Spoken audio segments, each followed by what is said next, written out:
Yeah, I'm Brandon Sweater, owner and operator of the Haunted Harvest. This is our biggest season yet. We have 6 haunted houses, 2 acres of corn. This is our 6th season with Frosty's Forest here. We tried to make every area about as big as Hauntbuster. That's our resident haunt that we have here. Now this is the 3rd season for Hauntbuster. We added Staying Alive. It's our new disco theme. So you have the 70s, you have the 90s with Hauntbuster, and then you have the 80s with Gordy's. So they're all big gauntlet haunts.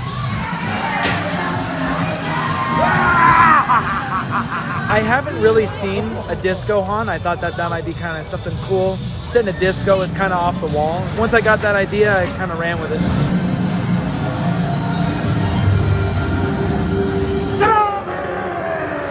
Well, we did something a little bit different this year since everything was bigger. We actually parked all the haunted houses kind of at the edge of the corn so we can maximize the guest path when they go through and weave in and out of the haunted houses.